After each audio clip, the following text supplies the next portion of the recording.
रक्षा मंत्रित्व का काल जो है वो हमेशा याद किया जाता है। युवा हैं लेकिन इनको याद है, इनको मालूम है कि रक्षा मंत्री रहते हुए नेताजी ने क्या कदम उठाया था। ये बहुत बड़ा काम था सैनिकों के लिए, उनके परिजनों के लिए, और इसको याद रखा जाता है। आज यहाँ पर अंतिम संस्कार हमने देखा। ऐसा ठीक है, ठीक है रतीश, बिल्कुल लोग भावुक हैं, लोग उनको याद कर रहे हैं अपने अपने तरीके से और अपने अपने तरीके से उनके योगदान को देखते हैं। नितिन उपाध्याय भी वहीं पर हैं और अब उनके पास चलेंगे और उनके जरिए जानेंगे कि वो क्या देख रहे हैं और वहां पर क्या हो रहा है। नितिन, देखिए बिल्कुल राजेंद्र, सबसे पहले मैं तस्वीर दिखाना चाहता हूं कि समाजवाद के जो अमर सिपाही हैं वो पंचतत्व में विलीन हो चुके हैं और कहते हैं कि सैफई की माटी से निकलकर सैफई की माटी में ही मिल चुके हैं।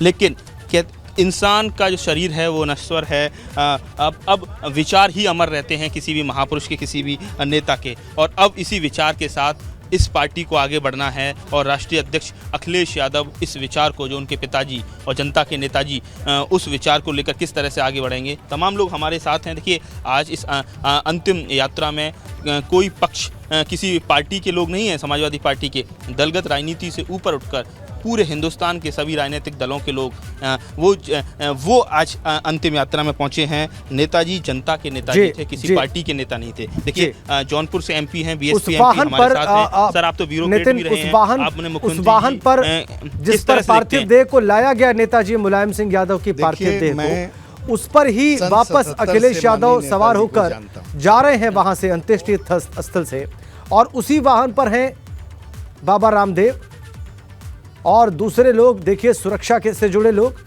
बाबा रामदेव को हमने देखा, परिवार के लोग हैं, अखिलेश यादव हैं, इसी वाहन से वापस जा रहे हैं अंत्येष्टि स्थल से। और देखिए उनको विदा देने के लिए वहां से कितनी बड़ी संख्या में वहां पर जन समुदाय, तस्वीरें लाइव। अंतिम संस्कार संपन्न होने के बाद देखिए कितनी बड़ी संख्या में लोग वहां पर खड़े हैं जब अखिलेश यादव वहां से रवाना हो रहे हैं। नितिन के पास चलेंगे फिर। नितिन अपनी बात को आगे बढ़ाइए। देखिए बिल्कुल बीएसपी से जो जौनपुर के एमपी हैं वो हमारे साथ हैं। वो ब्यूरोक्रेट रहे हैं और पीसीएस अधिकारी रहे हैं, उन्होंने राजनीति ज्वाइन की, लेकिन जब उनको पता चला कि नेताजी का कहा जाए वो इस गोलोक गमन हो गए, इस दुनिया से चले गए हैं, तो वो भी मौजूद रहे, तमाम दलों के लोग मौजूद रहे। उनसे बात करते हैं। सर आप बताइए किस तरह से याद करते हैं? भावुकता चरम पर है, जो इमोशंस हैं लोगों के चेहरे पर नज़र आ रहे हैं। आज कैसे आप अंतिम यात्रा में क्या कहना चाहेंगे? देखिए मैं 1970 में जब माननीय श्री राम नरेश यादव जी मुख्यमंत्री थे, उनके साथ नेताजी ये कोऑपरेटिव मिनिस्टर थे, तब मेरी एक मुलाकात हुई और तब से आज तक मैं उनका हो गया, उनका बन गया। नेताजी के नाम से हिंदुस्तान में दो ही शख्सियत हैं, एक तो नेताजी सुभाष चंद्र बोस और दूसरे ये नेताजी।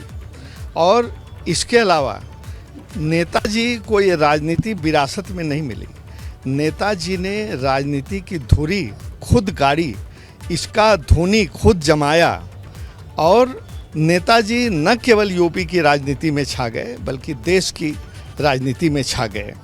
और आज की तारीख में मैं देखता हूँ कि नेताजी जैसा पानीदार और समझदार और लोगों की दुख तकलीफ सुनने वाला दूसरा नहीं। अब आप बताइए सर क्या लग रहा है, अब और जिम्मेदारी है अखिलेश यादव जी के कंधों पर, जिम्मेदारी है कि उनके संघर्ष, उनकी बनाई हुई, उनकी पुष्पित पल्लवित की हुई इस पार्टी को आगे ले जाना। चुनौतियां बहुत ज़्यादा हैं और आज जिस तरह से बहुत बड़ा समूह उनके लिए उमड़ा नेताजी की अंतिम विदाई के लिए, एक कॉन्फिडेंस तो बड़ा है, लेकिन इसको आगे कैसे ले जाएंगे, कैसे इस पार्टी को आगे खींचेंगे? देखिए आदरणीय नेताजी ने जो हमको नींव दी समाजवादी पार्टी की और हमारे कार्यकर्ताओं की, नेताजी ने हर एक कार्यकर्ता के कंधे पे हाथ रख के हमें अभिभावक का, पिता का, भाई का जैसे संबंध लगता था, जैसे नेताजी हमारे पिता तुल्य हैं, भाई तुल्य हैं। और हर एक कार्यकर्ता की, अगर कार्यकर्ता ने हाथ पकड़ के भी उनसे कहा कि नेताजी हमारी बात सुनिए, तो नेताजी सुनते थे। वन स्टॉप सॉल्यूशन कहते थे कि उनके पास चले जाइए, समस्या का समाधान हो जाएगा, है कि एक कहा जाए अंतिम विकल्प है समस्या का। और उनका ये भी था कि जैसे किसी ने काम का कहा और वो काम करवाने वाला भूल जाता, पर नेता ही नहीं बोलते थे। अक्सर कई सारे लोग कल से मुझे किस्से सुना रहे हैं कि फ़ोन करके पूछते थे, हाँ भाई तुम्हारा काम हो गया कि नहीं हो गया। जनता भूल जाती थी, जैसे कोई मैं गया काम कराने, बड़ी बात है नितिन, नेता ही भूल गए, लेकिन भूलते ये नहीं बात थे। जो बताई जा रही है नेताजी को याद करते हुए, फोन बड़ी करके बात बताते है। थे, तुम्हारा और ये काम बहुत इतनी थी कि बहुत भीड़ में से किसी को भी उसको पहचान दे देना, किसी भी कार्यकर्ता को बुलाकर। जी जी जी, बाकायदा नाम से पहचानना। और अगर किसी ने कोई काम कहा है, और भी लोग हैं राजेंद्र, वापस आते हैं आपके पास नितिन, वापस आते हैं। अभी ब्यूरो चीफ वीरेश पांडे भी हमारे साथ जुड़े हुए हैं, एक बार उनका रुख करते हैं और उनसे जानते हैं कि क्या अखिलेश यादव अंत्येष्टि स्थल पर अभी हैं या वहां से रवाना हो चुके हैं। वीरेश, आप जो कुछ देख रहे हैं बयान करें। देखिए अखिलेश यादव अभी अंत्येष्टि स्थल पर हैं। कारण यह है कि दर्शकों को एक्सक्लूसिव जो तस्वीर मैं दिखाने जा रहा हूं राजेंद्र, वो किसी ने नहीं देखा होगा।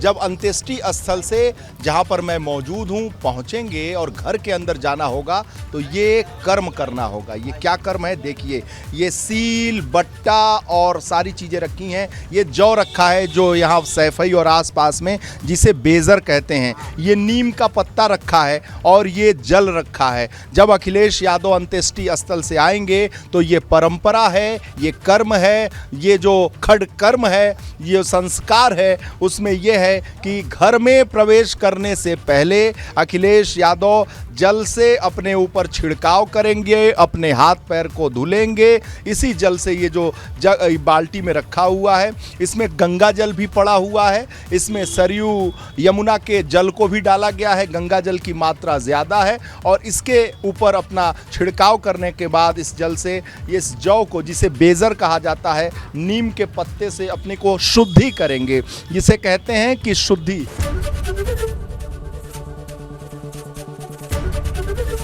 एबीपी गंगा, खबर आपकी, जुबान आपकी।